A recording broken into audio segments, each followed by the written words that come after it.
Good morning, St. Francis. Good morning, people of God. And once again, I am joined with my good friend today, Michael. Michael. And Michael today is who? Father Jim. He is me. He is me today. So again, all these things that people have been winning in the Franciscan experience, our great auction here at the Franciscan School, Michael got the great honor to be me today. Are you excited? Yeah. Oh my gosh, it's gonna be so great. It's gonna be such a great day, And so here we are in the courtyard again, where we just got done with what? What did we just have? Morning prayer. Morning prayer, exactly. And so we have the big statue over here of who? Who's the statue over here?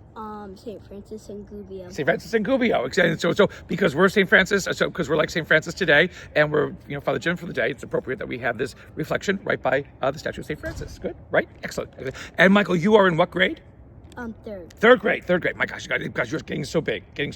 I remember you when you were like really tiny, and so you keep growing up. Oh my gosh. So Michael's in third grade, and today we celebrate. It's Thursday. And what date is it? The 23rd of 2025. Of 2025. Of what month?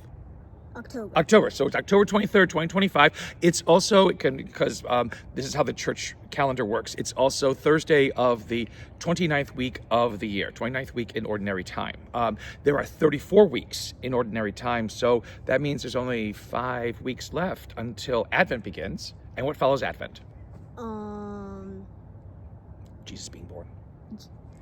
Christmas, exactly. So Christmas is right around the corner. And if you think it's the 23rd, if you subtract 23 from 31, that is 9? One less than 9. Well, it's going to be 8. It's going to be 8. And so this is the thing. We have 8 days left until Halloween. So it's really crazy. How this is working out.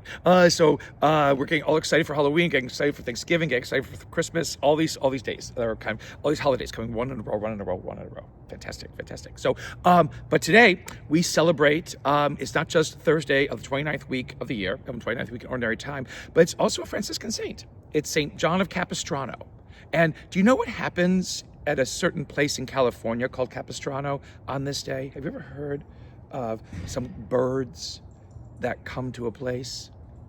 No. Okay. So they're good. So we learned. So they're swallows. They're called. They're beautiful little kind of bluish birds. And at the mission of San Juan Capistrano, of Saint John Capistrano in California, these swallows always return on this day of his feast day. Other times of the year, they're usually out in other parts of the country, but they always come back. It seems on this day. So it's a great, wonderful thing that happens, and people look forward to all these birds coming back to this mission that's named for Saint John of Capistrano. And the important thing about him is that he is also known as, he is one of the great people in the Franciscan movement in the 1500s. And so it is him, it is James of the Marches, it is Albert of Sartiano, and then it's Bernardine of Siena. And what's interesting about that word Siena? Do we have a building called Siena here? Yeah. Yes, we do. And that's where our middle school is. So of all these 4 great people in the Franciscan movement in the 1500s, we got one building named after one of them. So that's kind of nice, how that is. So we're looking at St. John Capistrano today, and we're going to remember him, remember all Franciscans, again, who always work to help make people's lives better, like you and me, because you and me are the same today. And our readings for today. So St. Paul, you know who he is, right? Yeah. He's writing to people in the church at Rome. Okay, you know where Rome is? Rome is the capital of what country? Do you know that? I think it's Italy? Yeah, exactly. Very smart.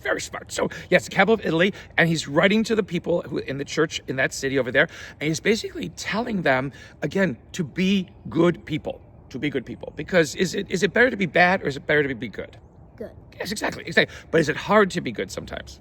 Yeah, because all kinds of things get in the way, and we get distracted by things, or we want to do things that we shouldn't, all these kinds of things like that. But St. Paul says, don't feel bad when you don't do the good things that you should do. You always can try again and again and again and again. Isn't that wonderful?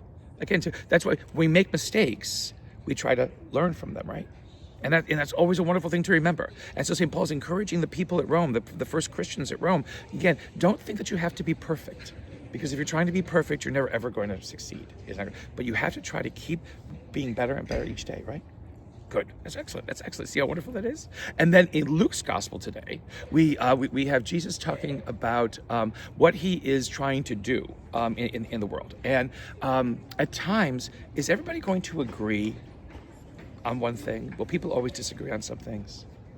Yeah. Because that's how it is. That's how it is sometimes. That people, again, have different kinds of opinions, and people have different kinds of outlooks and perspectives on things.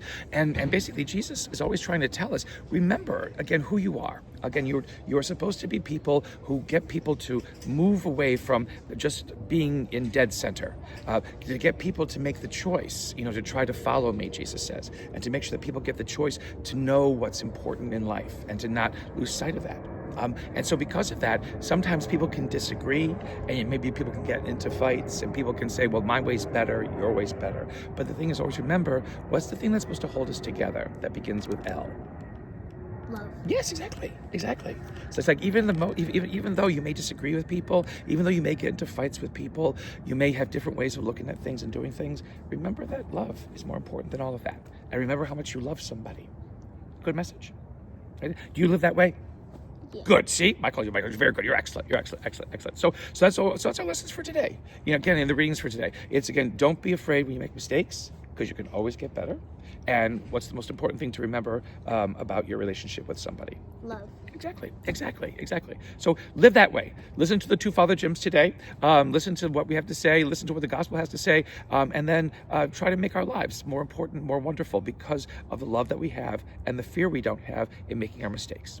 So peace and all good to all of you, St. Francis and people of God. And Michael, tell everybody to have a great day. Have a great day. Excellent.